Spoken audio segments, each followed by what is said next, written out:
What's going on, everyone? I've been getting a couple of questions about settings for the Canon T3i and shooting video.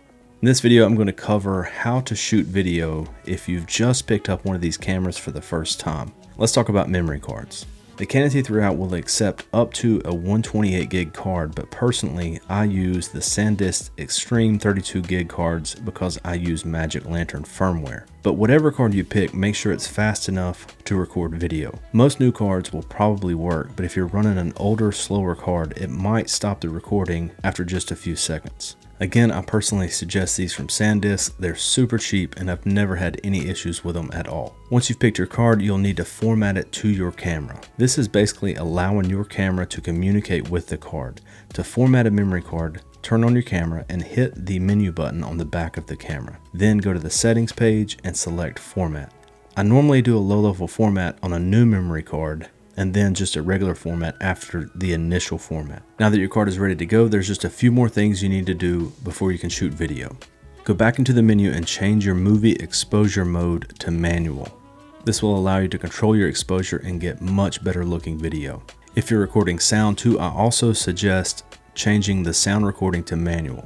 Then, depending on the mic you're using, set the recording level as low as possible while still getting -12 for the sound. The lower this setting is, the better the audio will sound.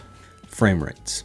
The T3i doesn't have many choices when it comes to frame rates for video. You've got 60 frames per second in 720, you've got 24 or 30 frames per second in 1080, and that's it. But that's up to you.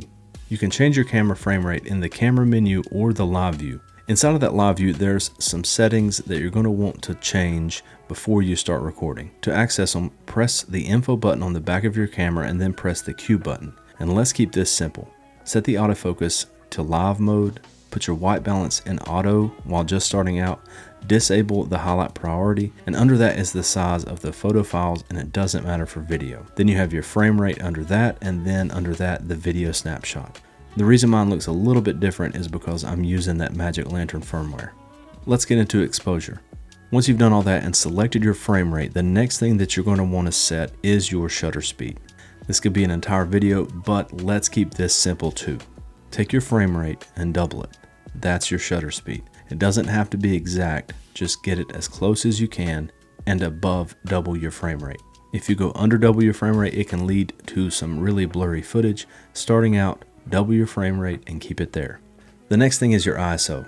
This is your camera's sensitivity to light. The lower the number, the lower the amount of sensitivity. The lowest possible ISO for a situation gives the best results for the T3i. That's not going to be the case for every camera, but it is for most. The higher the ISO number, the worse the footage is going to get. Noise and color shifts are going to happen on the T3i after 400. So that's about as high as I go, unless I'm just trying to film something and the quality doesn't matter.